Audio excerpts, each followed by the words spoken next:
Ang kwentong ito ay hango sa totoong buhay. Mula ito sa isa nating kabayan na itago na lang natin sa pangalang Mang Consuelo. Taong 1970, probinsya ng Bicol.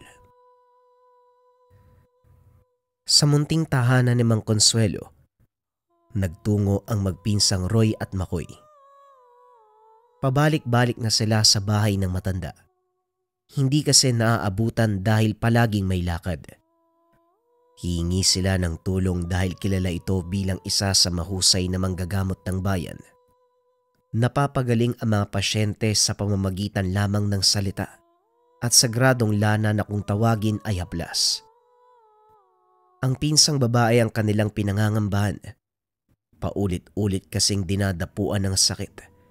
Gagaling lamang ng ilang araw at babalik na naman muli ang sakit. Sila na lamang ang magkatuwang sa buhay dahil maagang binawian ng mga magulang, kung kaya't sila na lang din ang naghahanap ng paraan para mapagaling. Ang Consuelo, baka naman po may magagawa pa kayo. Kay Manong Goryo namin pinatingin si Paulina eh. Napapagaling pero makalipas ang ilang araw, dadapuan na naman ng lagnat. Hindi na yata normal eh. Labis yung pagsusuka tapos may kasama pang buong dugo. Wika ni Roy. Mang Consuelo, ikaw na lang talaga ang huli naming pag-asa eh. Kaya sana naman matulungan mo kami. Naisip ko na baka nagaya si Paulina sa dating kaso sa bayan. Maraming taon na'y nakakalipas. Hindi ba't sinalakay na manggagaway ang bayang ito na naging sanhi ng sakuna para sa mga tao? Nang mabanggit ito ni Makoy, kagad na numbalik sa alaala ni Mang Consuelo ang nangyari noon. Bata pa siya ng mga panong iyon, kung kailan naging saksi sa kaganapan sa paligid. Katulad niya, manggagamot din ang kanyang ama at ang kanilang tahanan ay dinagsa ng mga nabiktima ng manggagaway. Matagal na oras ang ginugol nila para matapos ang sakuna. Buwis buhay din noong sinimulang tugisin ang naging dahilan ng lahat. Nagawa namang mahuli at naparusahan, subalit marami ang naperwisyo at may buhay pang nakalas. Bagong henerasyon kayo, kaya wag nyo nang banggitin ang nakaraan. Ang mga narinig nyo ay iilang parte lamang ng dinanas noon. Higit pa sa inyong inakala ang mga kaganapan. At saka, dalhin nyo na lang sa akin si Paulina para matignan ko ang kalagayan. Hindi ko rin may papangako na magagamot ko siya. Siguro nga mas mahusay pa sa akin eh. Pero, de bueno. Oh, ano pang tinutunganga nyo? Umuwi na kayo. Dalhin nyo dito si Paulina. Bilisan nyo dahil may lalakarin pa ako. Wika ni Mang Consuelo nang makitang nakatitig lamang sa kanya ang dalawang binata. Habang hinihintay ang pagbalik ng mga ito, hinanda niya na ang mga gamit sa panggagamot, lalong-lalo na ang haplas. Pagkatapos ay nag-abang siya sa labas. Pero natagalan ang magpipinsan at si Mang Goryo ang unang dumating. Magandang hapon pare.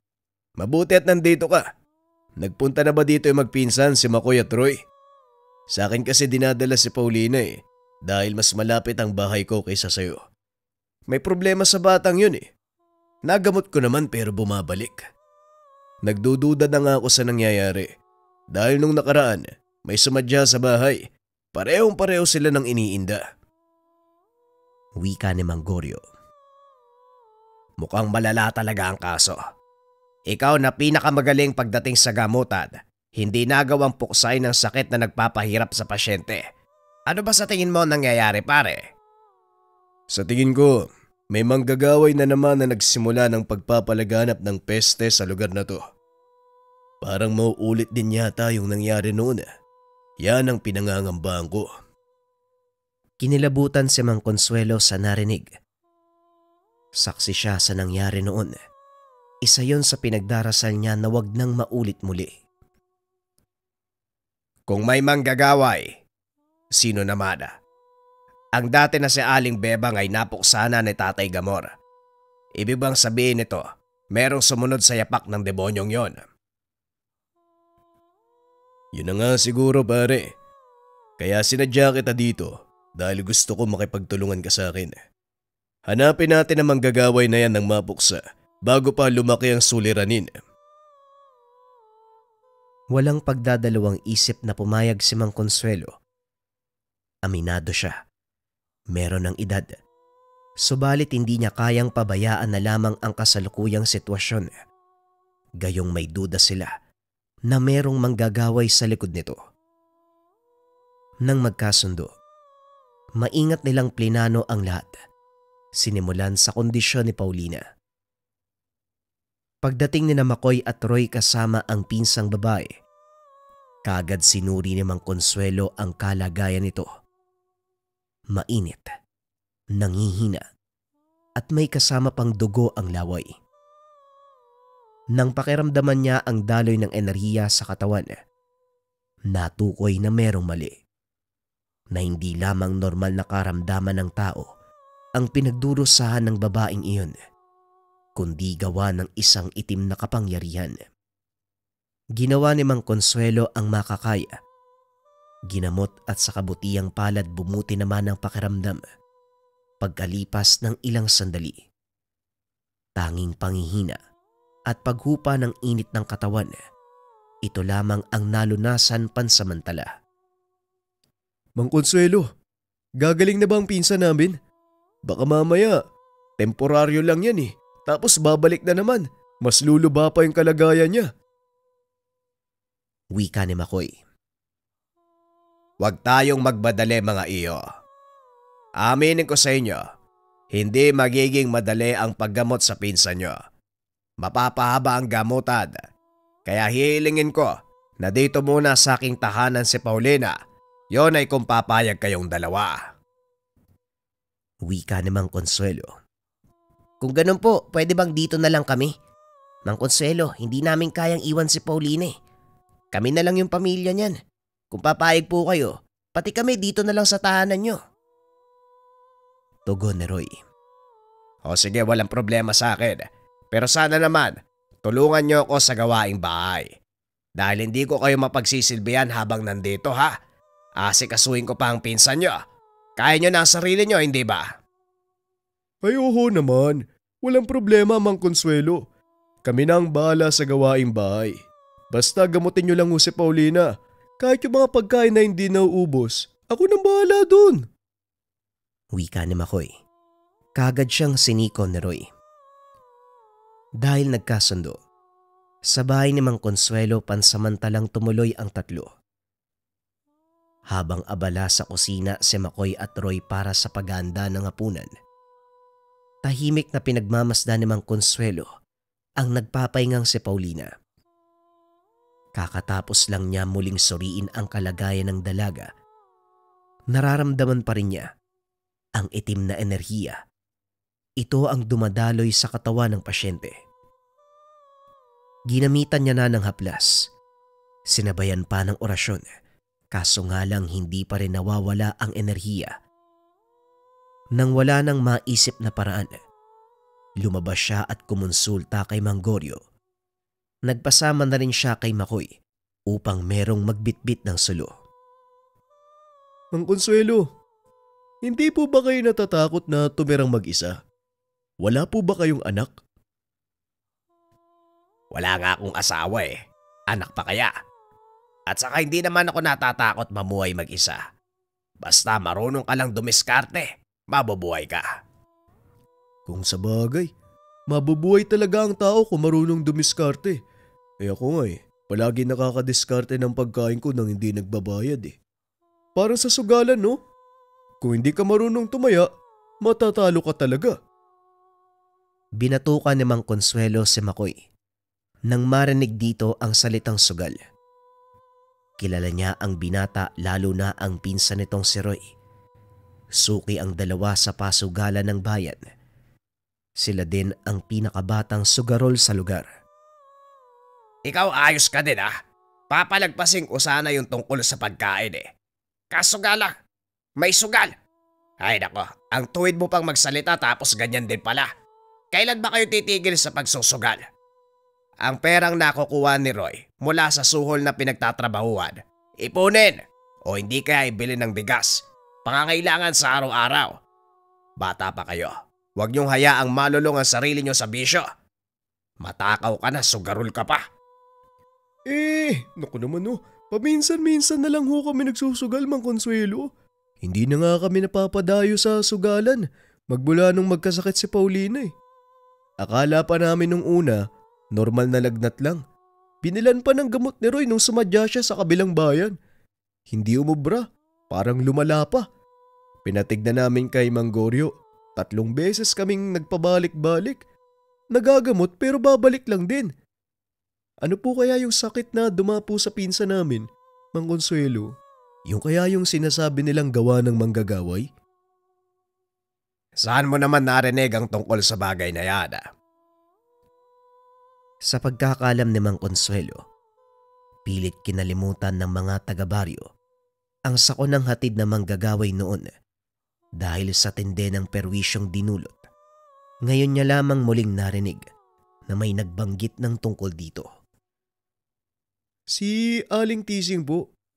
Masyadong mausyosong tao yun Pumunta pa sa bahay namin para magtanong kung anong nangyari kay Paulina. Sinabi ni Roy na ganun nga, pabalik-balik ang lagnat tapos may dugo na sa laway. Ang sabi ni Aling Tising, gawa daw yun ng manggagaway.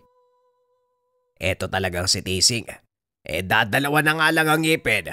Ang lakas pang magsabi ng kung ano-ano. Huwag niyong pansinin ang isang yon. Kinulang lang yun sa pagmamahal dahil maagang nabiyuda. Ang sabihin mo, Mang Consuelo, kinulang ho ng ngipin. Natawa ang dalawa sa biro ni Makoy. Nagmamadali na ring naglakad para marating ang bahay ni Mang Goryo na naroon pa sa kabilang sitio. Pagkarating, saktong kakasimula pa lamang maghapunan ng mag-asawa. Nahihiyaman, pero dahil sa alok ni Aling Welina, nakisalo sila sa Pagkatapos, sa bakuran naganap ang masinsinang pag-uusap. Habang nakaupo sa lilim ng mangga, naaaliw sa pagkain ng mani. Kaya siguro malaki ang pangangatawan mo, pare. Dahil kakatapos mo lang kumain, kakain ka na naman. Ang dami palang pagkain sa bahay nyo, Hoy! Hoy Makoy, mahiya ka naman. Halos ubusin mo na nga yung kaldero ng kanin. Pati ba naman yung mani, uubusin mo din. Pasensya na ho kayo. Masarap ho kasi. Ayan mong kumain yan si Makoy. Alam mo naman si Welina, di ba? Hindi talaga nawawala ng pagkain yan Nahawa na nga din ako Nga pala, mabait na pala to si Makoy. Sinamahan ka pa papunta dito Anong nalunok mo, Koy? Sinamahan mo si Mang Consuelo. Nalunok ko? Laway po, saka itong mani. Nakalimutan ko. Mahina nga pala yung utak nito. Di bueno. Kumusta, Mang Consuelo? Sa bahay muna namin tumutuloy pansamantala ang 3 para mabantayan ko ang kalagayan ni Paulina. Pare, seryoso ang sitwasyon ng bata. Hindi ordinaryong sakit ng tao. Tama nga sigurong sabihin na gawa ito ng manggagaway dahil may nararamdaman akong enerhiyang itib. Kapangyarihan na dumadaloy sa katawan ng dalaga. Wika ni Mang Consuelo na sinundan ng malalim na paghinga. Maging si Mang Goryo, hindi kagad nakapagsalita. Napahaba ang kanilang pag-uusap na inabot na sila ng 10:00. Hindi pa tapos, pero huminto muna dahil kailangan umuwi ni Mang Consuelo at Makoy. Ako na ang dadayo sa inyo bukas, pare. Oras-oras mo na lang din suriin ang kalagayan ni Paulina para malaman natin kung ano ang kakailanganin. Nariyan naman si Makoy at Roy. Utusan mo yung 2 yan para may maitulong, para hindi na magsugal. Grabe naman ho kayo, Mang Goryo. Parang sinasabi mo, tamad kami ni Roy Totoo namang tamad kayo Malamang isa yan sa dahilan kung bakit nagkasakit si Paulina. Siya lang kasi ang gumagawa ng lahat sa bahay nyo. Maging sa paglalaban ng mga damit, pag-igib ng tubig, pangangahoy, na dapat gawain ng mga lalaki. Siya ang tumatrabaho. Sige na pare, alis na kami. Lalalim ang gabi.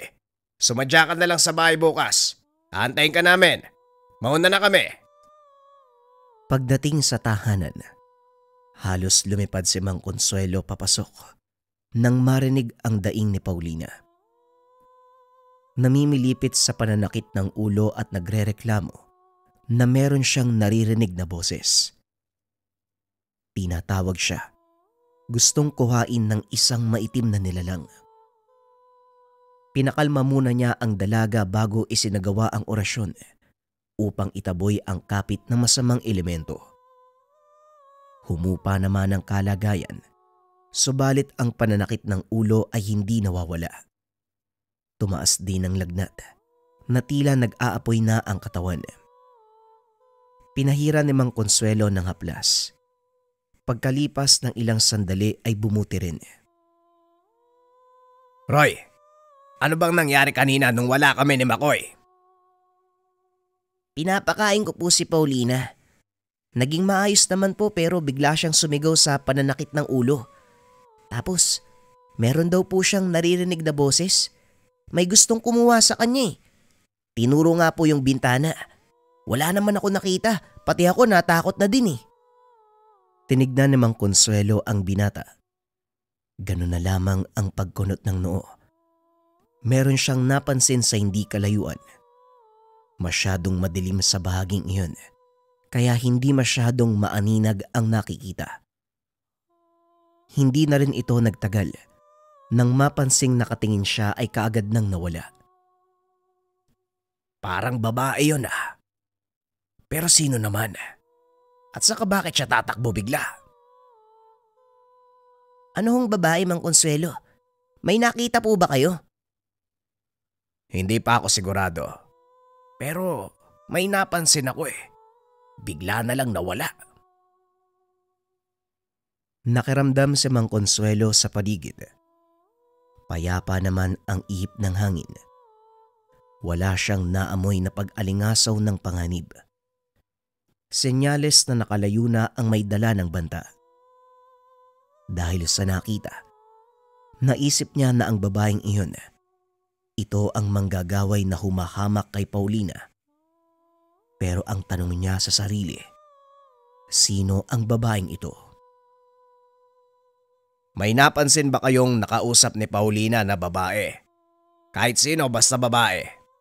Meron ba? Hindi po ako sigurado, Mang Consuelo. Ikaw ba, Bakoy? Sa ating dalawa kasi, ikaw ang palaging nakakauwi ng bahay kaya baka may napansin ka. Napaisip si Makoy.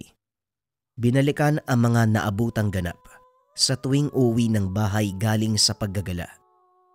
Nang may maalala, kaagad niya namang sinabi. Hindi ko lang ho alam kung may connection to sa kalagayan ni Paulina. Kasi nung nakaraang buwan pa po to eh. Eto naman ang dami pang paligoy-ligoy. Sabihin mo na lang. Hindi ka ba naawa sa pinsan mo? Siyempre naawa ko. Ang napansin ko lang naman, nung hapon na umuwi ako galing sugalan, may nakausap si Paulina na isang matandang babae. Sandali ko lang sila nakita kasi nagmamadali din akong umalis. At saka parang mabuti naman yung matandang yun eh. Hindi tayo sigurado.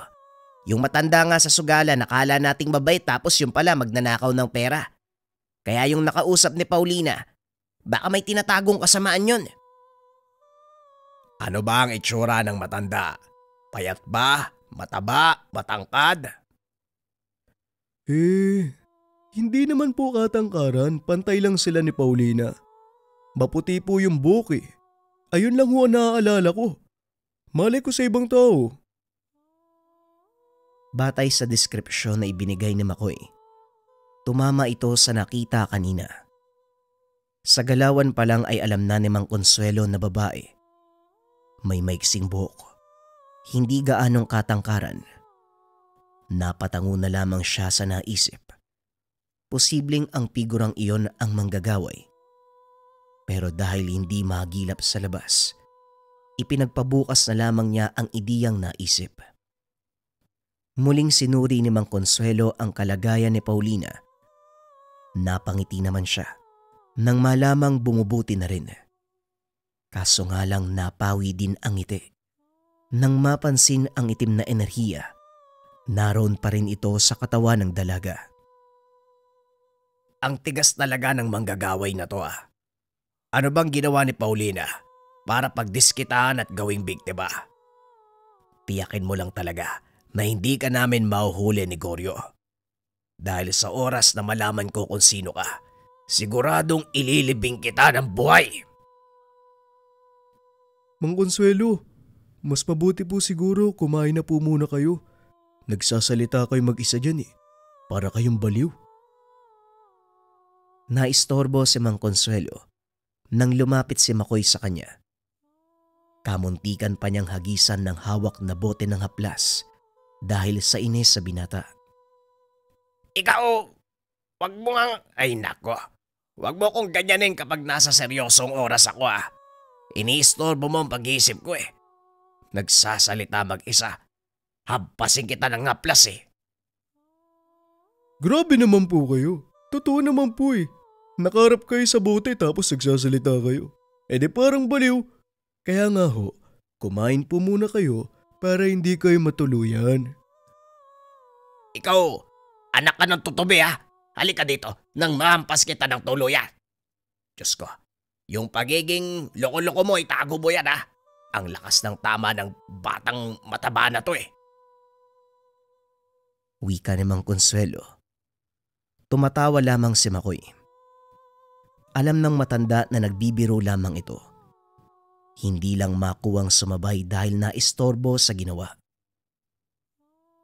Matapos silang mag-agahan, naging abala na si Mang Consuelo. Sinuri nilang dalawa ni Mang Goryo ang kalagayan ni Paulina at doon masinsinang nag-usap. Kaninang madaling araw habang nasa bayan ako, may narinig akong usap-usapan tungkol sa manggagaway. Hindi lang pala dito sa atin eh. Maging sa ibang sitio meron din. Pero walang nakakaalam kung sino. Ang napapansin lang nila may gumagala tuwing gabi. Ang nakikita parang figura daw ng isang babae. Hindi naman masyadong maaninag dahil madilim ang buong paligid. Ang tanong ko lang pare, bakit parang gusto ng manggagaway na mambiktima sa bawat lugar sa parehong pagkakataon? Kung nag-iisa lang din siya, bakit ganun? Dati yung kay Bebang, sa isang lugar lang siya ng gulo eh. Pero itong manggagaway ngayon, mukhang gusto ng malawakang sakuna. Wala ka pa rin bang ideya kung sino? Kagabi may napansin ako eh. Diyan sa Kakauyan figura din ng isang babae. Isang babae na merong maiksing buhok. May katamtamang tangkad lang din.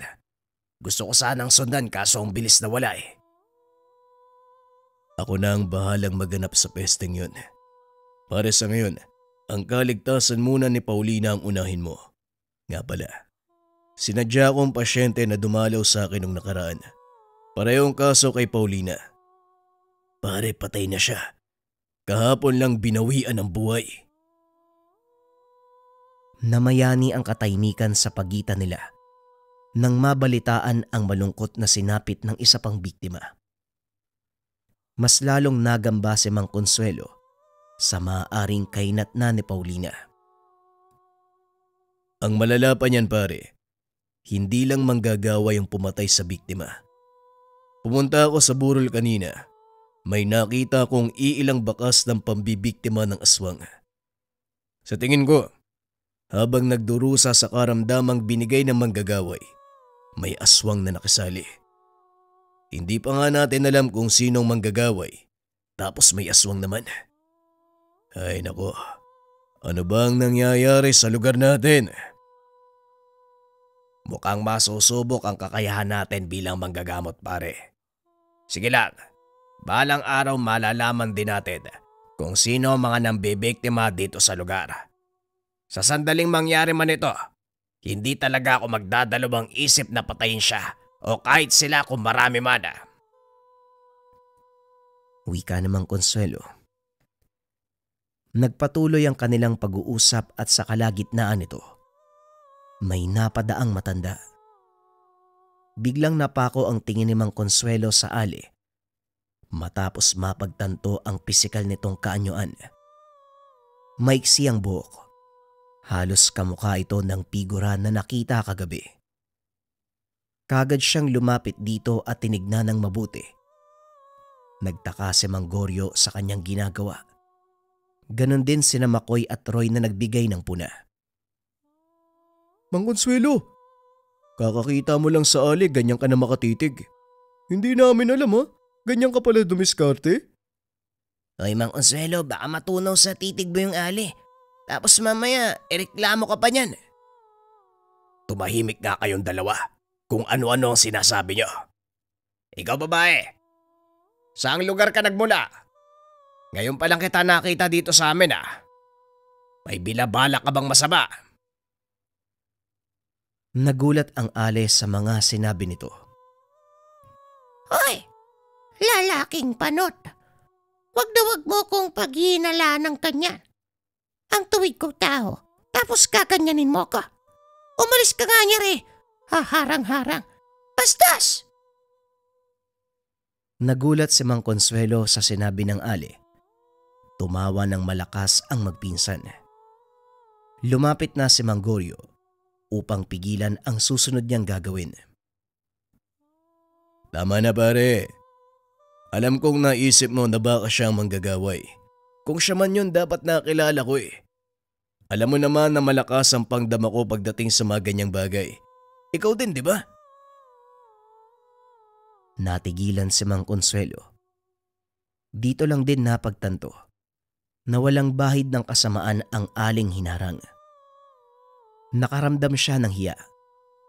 Pero nangyari na ang nangyari. Hindi na lamang masyadong binigyan ng pansin. Subalit si Makoy ay hindi pa tapos. Kung didiskarte ka sa babae, Mang Consuelo, dapat kabutihan ka agad ang ipakita mo. Hindi yung bigla kang haharang sa daan tapos tititigan. Parang siya yung pinakamasamang tao sa mundo. O tignan mo na pala mo, hindi ba nasigawan ka? Mali kasi ang diskarte mo. Hoy Makoy, ikaw malusog na bata ka, manahimik ka. Hindi ako dumidiskarte. Naisip ko lang na baka siya ang manggagaway na humahamak sa pinsa nyo. Kamukha nung mga nasa description Nagpapalusot pa si Mang Consuelo. Sinabi na nga ho ni Mang Goryo, hindi ho siya yung manggagaway. Doon ka na nga. Nakakainis ka. Seryosong seryoso tayo dito. Hahaluan mo ng kung ano-ano. Alis! Hoy pare, kalmahan mo lang. Ikaw na rin ang nagsabi na balang araw. Malalaman natin kung sino ang nasa likod ng pambibiktimang ito. Kalmahan mo lang pare. Masyado ka nag-iisip kaya kung ano-ano napapansin mo Magtiis lang tayo at maghintay. Siguradong mananagot din kung sino man siya o sila. Sumang-ayon si Mang Consuelo kay Mang Goryo. Nagsisisi rin siya sa biglaang kilos kanina. Nalaman din niya, nanay ang aling iyon ng kanilang kapitbahay. Bagong dating lang sa lugar kung kaya't hindi nakilala kagad.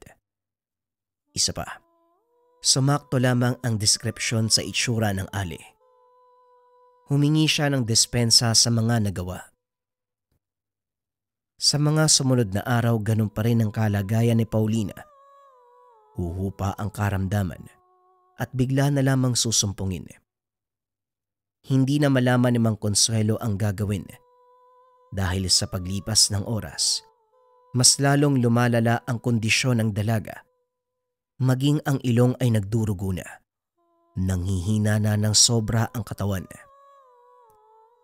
Sa kalagitnaan ng panggagamot, napansin ni Mang Consuelo na may kakaibang timpla ang hangin. Sina Makoy at Roy ay nagrereklamo na parabang may nagsusunog. Sa tindi ng amoy, hindi na halos makahinga.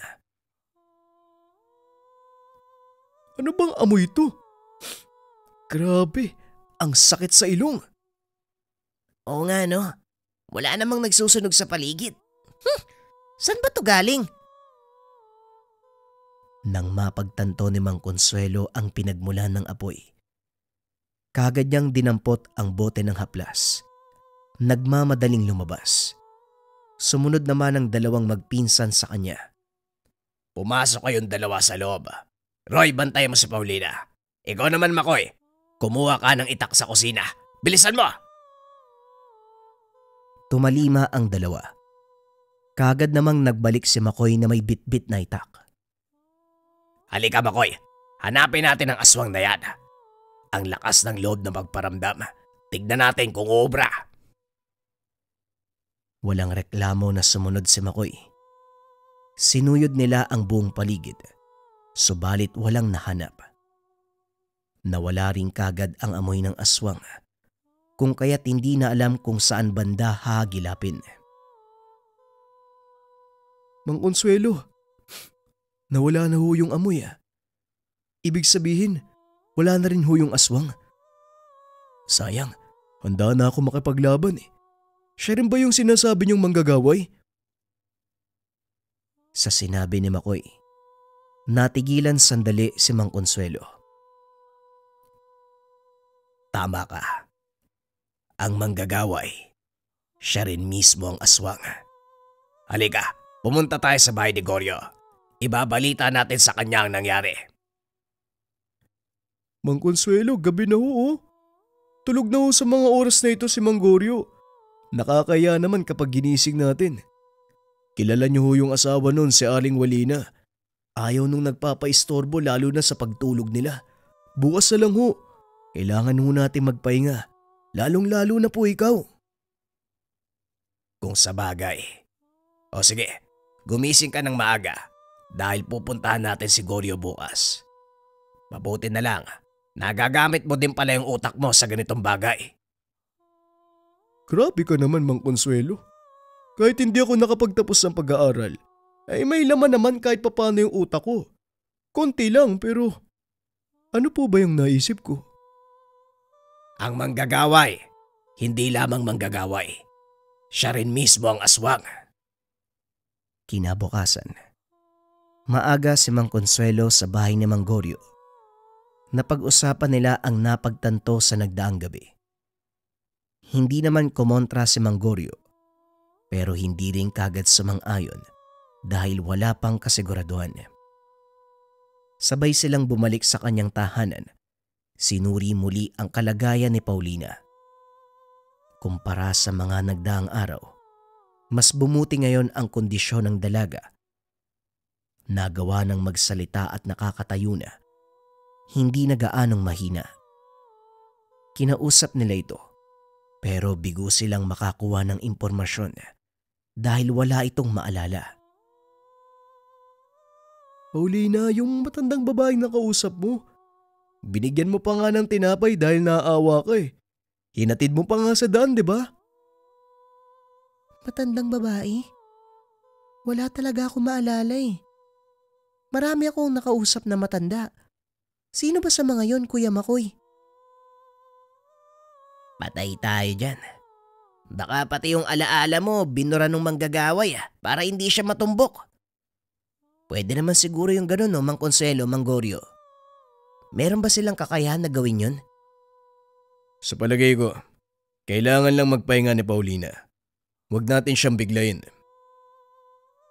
Kayong dalawa, huwag kayong magulo kapag nagpapahinga si Paulina para manumbalik sa kondisyon ng pinsan nyo. Bantayan nyo siya pero huwag guguluhin. Huwag din kausapin ng kung ano-ano, baka malito yan eh. Baliw pa naman kayong dalawa. Nga pala pare, maiba ko. May sumadya kaninang umaga sa bahay. Kapareho ng karamdaman ni Paulina. Sa tingin ko, sumusobra na ang manggagaway. Sa pagkakataong ito, mas bata na ang biktima. Napabuntong hininga si Mang Consuelo. Pilit pinigilan ang bugso ng galit. Kumusta naman? Nagamot mo ba? Oo, pero hindi ako sigurado kung tuluyan na bang gagaling. Pareho sila ng karamdaman ni Paulina. Baka huhupa lang ng ilang araw tapos babalik na naman.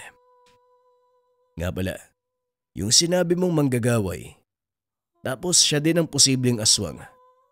Totoo nga siguro, ang sabi ng nanay ng bata, meron daw siyang napansing kagabi at sigurado daw siya na aswang yun. Tignan mo nga naman. Manggagaway na. Aswang pa. Ang tanong, sino siya? Yan ang sinabi ko kay Jason. Pamangkin ko na sobrang gala. Kung saan yun nakakaabot kaya para may silbi. Inutusan kong alamin kung sino manggagaway. Magtiwala kayo sa batang yun. Alam niya ang gagawin niya. Sana nga matumbok niya para matapos na ang lahat ng ito. Dumarami na ang biktima. Paano kung mas dumami pa? Huwag naman sana. Grabing bangungot kapag nangyari yun. Sana hindi na maulit ang bagay na yan. Pagsapit ng gabi, nagsalo-salo sa pagkainan si Mang Consuelo, pati na rin ang tatlong magpipinsan. Natuwa ang matanda dahil sa paglipas ng mga oras ay bumubuti ang kondisyon ni Paulina. Nanumbalik na ang lakas nito. Nang suriin niya kanina, hindi na maramdaman ang itim na aura. Ipinagdasal na lamang niya na hindi kakapit muli ang kasamaan ng manggagaway. Sa sandaling natapos sa pagkain, naalerto ang lahat ng sumigaw ang kapitbahay na merong aswang. Pagkalabas si Mang Consuelo, ang naabutan na lamang ay sugatan ng binata. Naroon din ang asawa ni Pedring. Parehong sugatan, kaya't kagad siyang nagpresenta upang gamutin. Hindi maluba ang natamo ng asawa, subalit ang binata ay napuruhan sa dibdib. Tinawag na rin nila si Mang Goryo upang makatulong. Nailigtas naman ang binata sa bingit ng kamatayan. Ano bang nangyari, Pedring? Iniwan mo na naman siguro ang mag-ina mo, kaya walang nagtanggol sa kanila. Nasa kusina lang ako tapos yun ay naabutan ko eh. Inaatake ng aswang yung mag-ina ko bago mangyari yan. Ilang araw nang nilalagdat yung anak ko. Pare, hindi kaya yung manggagaway din yun? Sana nga, para sa susunod na pagbalik ng lintik na yon, may mapapatay na ako. Wika ni Mang Consuelo na maigpit pa ang hawak sa bote ng langis. Kung hindi binawi ni Mang Goryo, siguradong mababasag ito sa kanyang kamay. Kalmahan mo lang pare. Nararamdaman ko. Nalalapit na ang araw ng katapusan ng manggagaway na yan. Maging handa lang tayo para kung sakaling darating na ang oras, dire-diretso natin siyang mahatid sa kanyang hukay. Wika ni Mang Goryo. Naging abala sila sa mga susunod na sandali dahil muli na namang sinumpong si Paulina. Sa pagkakataong ito ay sumusuka siya ng dugo. Kaagad namang napagtuunan ng pansin at naagapan hanggang sa dumating si Makoy na merong dalang balita. Mang Consuelo! Mang Consuelo! May matanda ko nakita dun oh. Meron siyang sinasabi habang nakatingin dito sa atin eh. Manggagaway! Halika Consuelo! Tugisin natin! Saan mo nakita? Doon ho sa likod. Sa likod po. Wika ni Makoy. Nagmamadaling nagtungo ang dalawa. Kaso nga lang wala silang naabutan sa lugar. Nilibot nila ang buong paligid. Ni isang bakas. Wala silang napansin. Akala ko ba dito mo nakita, Makoy? Bakit wala? Siguro nakaalis na nung nakitang nagmamadali ako. Siya yun eh. Siya yung matanda na nakausap ni Paulina dati. Sigurado ho ako. Tignan mo nga naman. Ang manggagaway na mismo ang lumalapit sa atin. Sa susunod na balik ng lintik na yun, sisiguraduhin natin na hindi na siya makakawala. Hindi na talaga dahil ako mismo mangunguna sa pagtugis sa lintik na yon. Magaling magtago. Dumaan ang gabi. Hindi makatulog si Mang Consuelo. Binabagabag sa kakaisip kung sino ang manggagaway. Hindi niya napansin ang oras at muli na namang sumapit ang umaga. Naganda na lamang siya dahil pupunta ng bayan para makabili ng kakailanganin sa bahay. Pagkarating doon, bumungad kagad ang usapan tungkol sa aswang na ng biktima kagabi. Nakiusyoso si Mang Consuelo. Napag-alaman, 2 dalaga ang napuruhan sa pangyayari. Naku, yan na nga ba ang sinasabi ko? Ilang taon nang nananahimik ang lugar natin, tapos ngayon may aswang na biglang manggugulo. Ayos lang sana kung hanggang pananakot lang. Kaso, pumapatay. Hindi pa nga tapos yung balita tungkol sa kakaibang karamdaman ng ilan. Tapos ngayon may aswang naman. Hindi kaya pareho lang yun ang bibiktima. Matapos pagdusahin yung napili niya, ay saka doon dadalihin. Hindi nalalayong ganyan nga. Mauulit yata ang nangyari noon Hindi ba aswang din si Bebang? Saka yung manggagaway siya rin yun. Aswang din ba yun? Parang hindi naman ata. Oo, aswang yun. Kapitbahay ng pinsan ko ang animal na yon. Swerte lang siya dahil hindi biniktima. Sa malayong lugar ng gagambala. Hindi yata nang bibiktima kapag kapitbahay Parang kawatan lang yan. May kawatan ba na magnanakaw sa kapitbahay? Ay malamang kapag ganon, mauhuli siya kagad. Ay Diyos ko, basta mag-ingat na lang tayo. Sabihan natin ang mga kabataan. May manggagaway tapos aswang. Mag-ingat na lang tayo lahat. Magandang umaga sa inyo, pare-mare. Matanong ko lang kung kilala nyo ba ang sinasabi nyong manggagaway na aswang? Ay ikaw pala yan, Consuelo. Sa palagay ko parang si Gracia.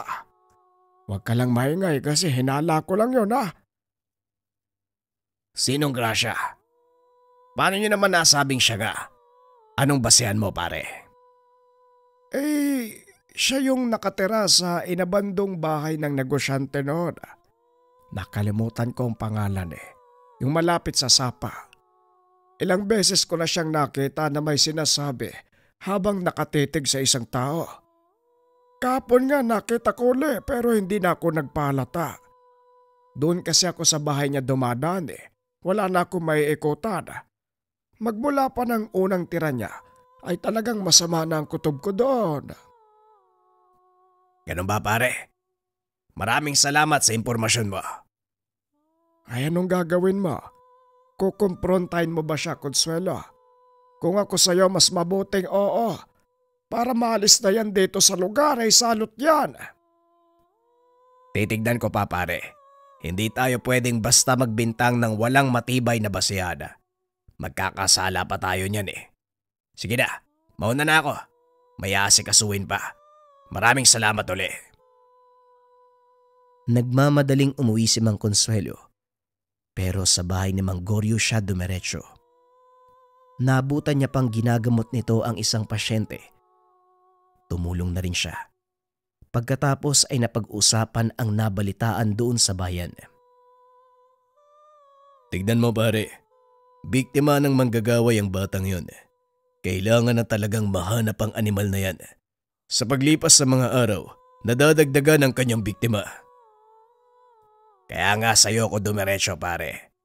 Nakakuha ko ng impormasyon Meron daw kakaiba sa nagngangalang Gracia, yung nakatira sa abandonadong bahay ng negosyante, doon malapit sa Sapa. Batay sa pagkakasabi niya, yun daw ang manggagaway. Yun naman pala Puntahan natin para makasigurado. Tirisin natin ang animal na yon. Marami na siyang kasalanan. Ang daming naperwisyo. Lalong-lalo na ang kabataan. Obserbahan muna natin ang lugar, pare. Huwag tayong padalos-dalos at baka magkamali tayo ng taong tutumbukin. Pagkasala pa tayo. Alam natin pareho na may 2 klase na manggagaway. May mabait na kayang manggamot. Meron ding masama na mamamatay tao. At saka hindi pa natin alam kung totoo yung impormasyon na nakuha ko. Pagsapit ng hapon, bago sila nagtungo sa abandonadong bahay na sinasabing tinirhan ni Gracia, muli nilang sinuri ang kalagayan ni Paulina. Bumuti naman ang kondisyon nito, kung kaya't iniwan na para tunguin ang kabilang barangay. Naging maingat sila upang hindi mabuking ang pakay. Pagkarating doon, bumungad ang tahimik na paligid pero mararamdaman na merong kakaiba sa hangin. Siguradong mamamatay ang manggagaway na to. Bakit hindi natin napansin na dito lang pala nagtatago to? Sino ba naman kasi mag-aakala na nandito lang ang manggagaway? Isa pa, hindi natin masyadong nakikita ang alin na yan dahil magkaiba tayo ng barangay na pinanggalingan. Pero ngayon, magkakaalaman na. Siguraduhin natin na matatapos na ang kalokohan niyan, pati na rin ang buhay niya. Dahan-dahan silang lumapit sa bahay. Pero malayo pa lamang ay natunogan na ng manggagaway. Nagmamadali itong umalis. Dumaan sa likuran na naging dahilan kung bakit nakasalisay kay Mang Consuelo at Mang Goryo. Kalmado pang kumatok ang dalawang matanda. Pero makalipas ang ilang sandali, walang sumasagot.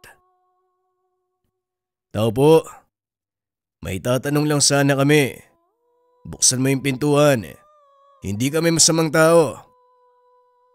Pare, parang wala ng tao ah. Nararamdaman pa natin siya kanina sa loob.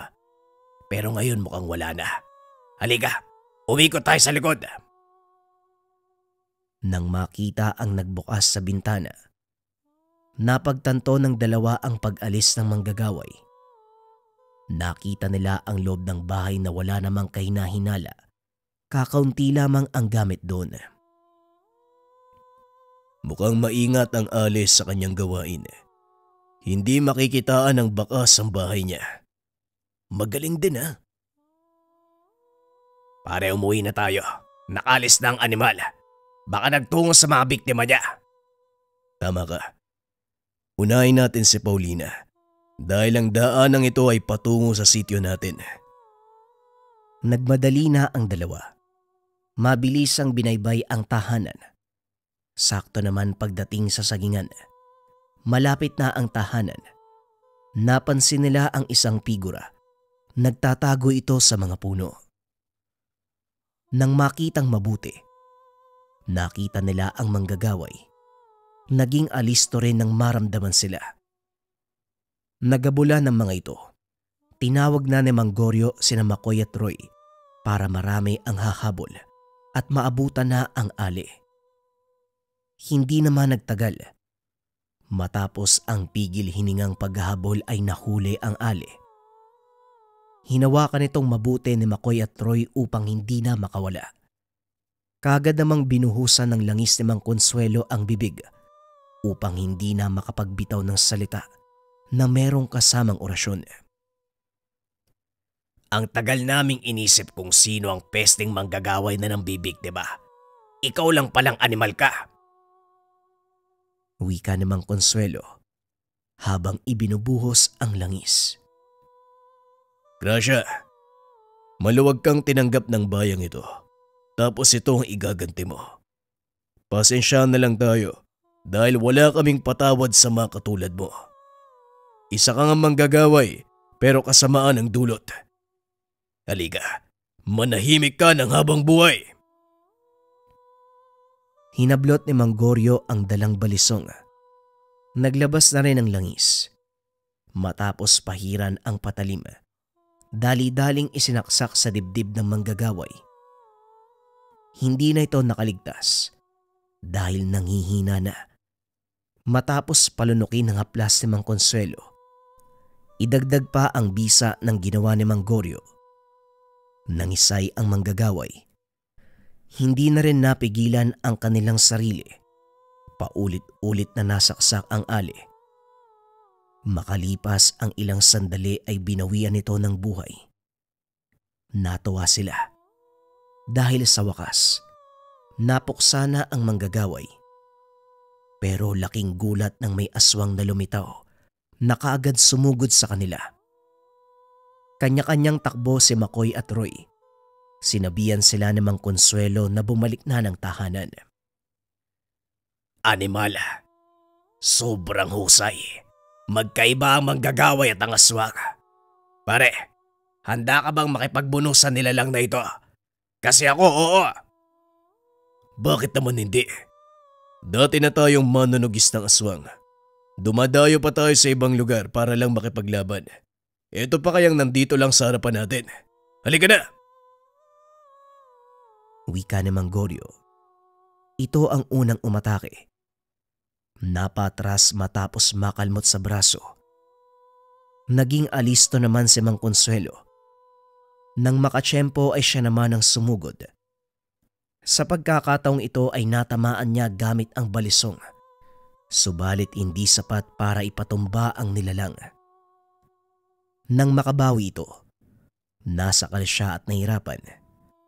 Nagsagawa naman kagad ng orasyon si Mang Goryo na naging dahilan upang pansamantalang manghina ang aswang. Nahirapan siya dahil masyadong malakas ang kaharap.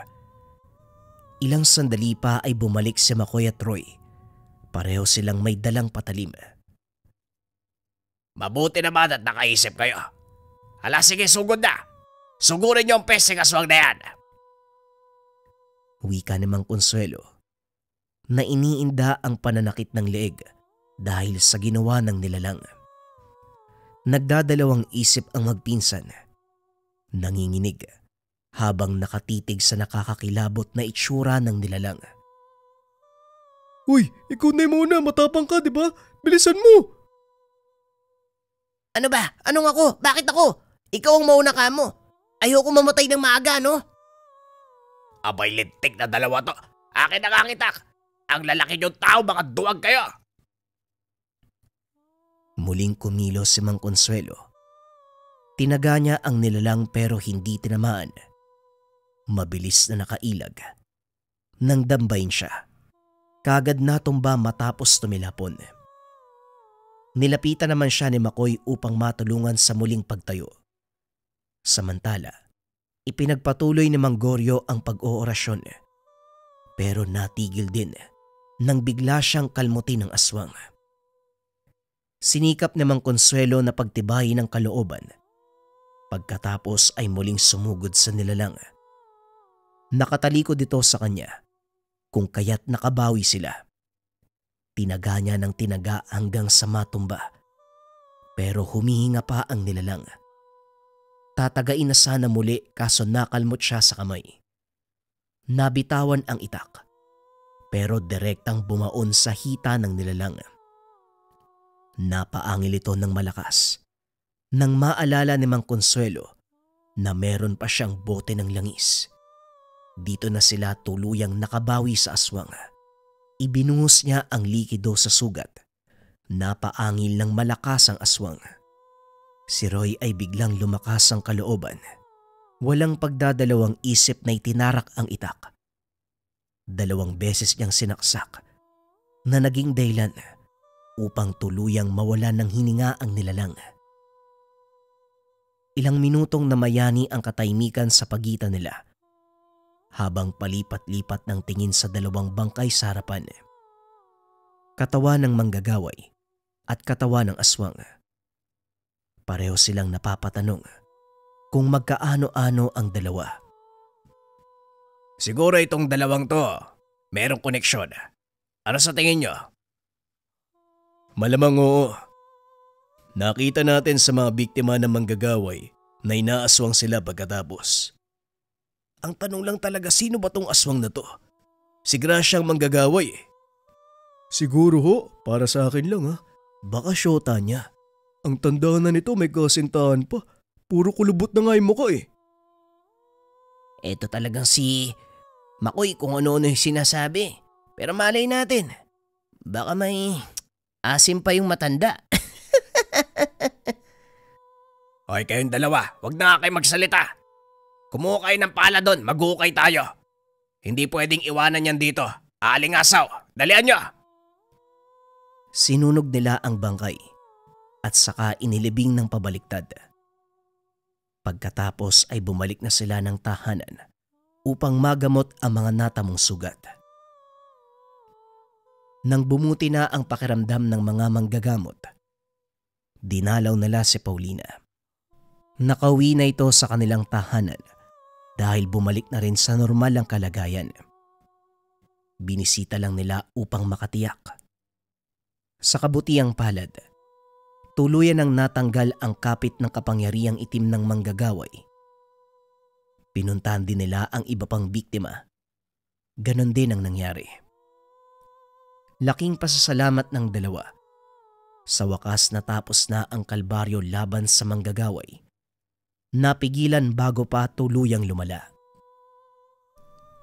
Mabuti na lang talaga. May nakapagsabi tungkol kay Gracia. Pero hindi pa rin mawala sa akin eh. Ang tanong, sino kaya yung aswang na tumutulong sa kanya? Huwag na tayong lumayo pare. Ipagpalagay na lang natin, magkasabot nga yung dalawang yon, magkapatid siguro, kaanak o kung ano pa. Ang importante, pareho natin silang napuksa. Malaya na tayo sa pamimeste ng mga nilalang. Ang tagal na pala nung alin na yun sa kabilang baryo. Sabi ni Teryong magdadalawang taon na raw eh. Mabuti nagawa niyang magtiis no. Ang tagal niya bago ng biktima. Parang pinag-aralan muna yung buong lugar eh. Alam mo naman pare, kapag bagong salta at may pakay, magpapalipas ng panahon yan. At kapag nakatsyempo, isasagawa na kagad yung balak niya para hindi mapagbintangan. Tingnan mo ang ginawa ni Gracia. Nagtiis ng 2 taon bago mang biktima. Kapag may bagong salta sa lugar, manmanan na lang natin siguro kagad. No? Para kung sakaling may laing demonyo, mapapalayas natin bago pa maggasik ng kasamaan. Kawawa tayo mga tao eh. Direkta tayo na peperwisyo lalong-lalo na yung mga kabataan. Kami na po ni Roy ang bahala sa mga bagong salta. Kapag meron, ipapaalam namin kagad sa inyo. Di ba kung may lahing masama, mapapaalis natin kagad dito sa baryo. Loko to ah. Inulit mo lang yung sinabi ko eh. Oh, gagala na naman kayong dalawa tapos si Paulina ang may iwan sa bahay. Kakagaling lang nun ha. Matinding pagsubok yung pinagdaanan nun. Hoy! Ay! Magsibalik kayo dito! Ipagpaliban nyo muna yung kalokohan! Uwi! Manggorio naman, dyan lang kami sa tindahan bibili ng maiuulam. Pero, matanong ko lang din may barya po ba kayo dyan? Pahingi naman wala kaming pambili ng pagkain eh. Ay, ayos talaga. Pupunta ng tindahan daw. Bibili ng ulam pero walang pera. O ito, pagtyagaan mo yung pera na yan. Umalis na kayo. Maraming salamat po. Ayos. May pambili na tayo ng bigas. Kaso konti lang yung binigay. O ito. Sa akin na yung bigas. Yung binigay ni parang Consuelo, pambili nyo ng ulam. Pumunta kayo sa bahay. Pare, mauna na ako ha. May pupuntahan pa ako sa tahanan mamaya, magpapagamot eh. Kukonsumain ako sa 2 to eh. O sige, lalakad na rin ako. Marami pang gagawin sa bahay eh. O siya, salamat Dahil sa pagtutulungan natin, natapos ang suliranin. Lumipas ang mga araw. Balik na sa normal ang gawain bilang manggagamot si Mang Consuelo at Mang Goryo. Sa kabutiang palad, wala na silang nabalita ang biktima ng manggagaway o ng aswang, pero hindi sila nagpapakampante. Alam nila sa kanilang sarili, nariyan lamang ang mga mambibiktima, nag-aantay ng tiyempo. Gayunpaman, nakahanda na ang dalawa kung sakaling muling magbanta ang mga kalaban.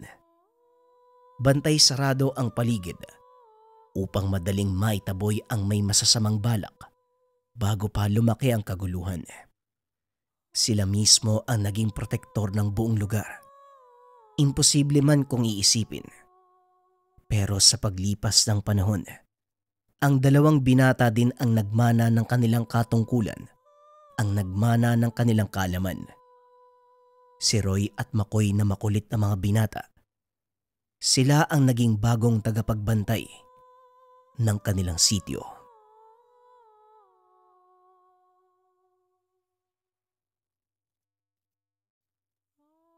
What's up mga kabayan? Ako nga pala si JD. Para sa video na to, sasagutin natin yung mga katanungan sa Lika merchandise. First question, pwede ba sabay-sabay na suotin? Pwedeng-pwede mga kabayan.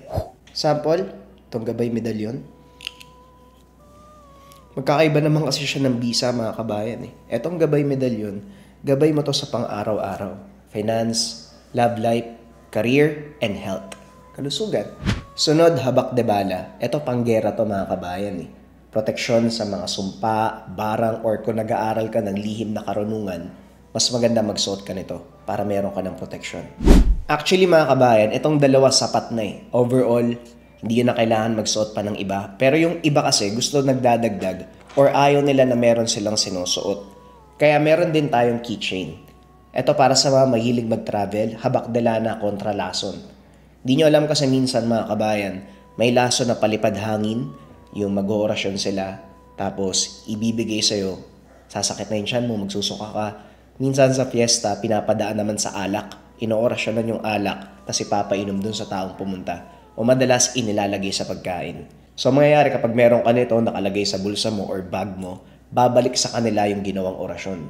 Ulit mga kabayan, ito habak de lana keychain, gabay medalyon, habak de bala. Ito mga kabayan, isa sa pinakamadalas na nababasa kong katanungan. Witchcraft daw to, demonyo. Hindi. It's all about nature mga kabayan. Kung papansin ninyo, hindi naman talaga nakapokus sa ora-orasyon yung mga products sa Likha merchandise. Ang pinaka-fino-focus dito mga kabayan, yung mga sangkap na nakalagay sa mga ito. Eto, kitang-kita pa nga oh. Dito at yung nasa loob. For example, punta ka sa dagat, pumunta ka sa kabundukan, makakaramdam ka ng peace, di ba? Nare-relax ka. Para maramdaman mo yung mga bagay na yun, may mga enerhiya na nagbibigay doon sa lugar. Yung mga bato, yung mga dahon, yun yung nagbibigay na enerhiya sa'yo para makaramdam ka ng peace. Ang ginagawa natin mga kabayan, hinahanap kung anong uri ng mga bato o halaman yung nagbibigay ng enerhiya na yun. Masuring pinag-aaralan ng 6 na antingero mula sa Negros, pinagsasama-sama nila yung sangkap at isinisilid sa lalagyan to attract positive energy dun sa nagsusuot ng tangan. So hindi siya ora-orasyon ng demonyo, diablo, it's all about nature. Inilalagay lang natin sa iisang lalagyan yung mga bagay na nakikita sa kalikasan. Pero syempre, naroon pa rin yung proseso mga kabayan na kinokonsagra or binabasbasan to ng 6 na antingero. Lahat ng produkto natin ay galing pa sa Negros. Matagal to bago dumating sa akin. Kinakailangan ng kalahati hanggang 1 buwan bago tayo makakuha ng mga ganito kasi umaakyat talaga sila sa kabundukan para makakuha. Ngayon mga kabayan, pag may nagsabi sa inyo, demonyo ka, witchcraft yan. No, it's all about nature. Yung mga sangkap yung tutulong sa'yo para tugunan kung ano ba yung pangangailangan mo. Ngayon kung interesado ka, isearch nyo lang Likha merchandise. Kayo nang pumili kung anong gusto ninyo. Ngayon kung ayaw nyo, walang pilitan. Yun lang mga kabayan, kung sakaling meron pa kayong mga katanungan at syempre ito yung pinakatanong, kailan lalabas yung Haring Balaw Part 10? Haring Balaw Part 10 natin, malapit na, ilang araw na lang. Antay-antay lang.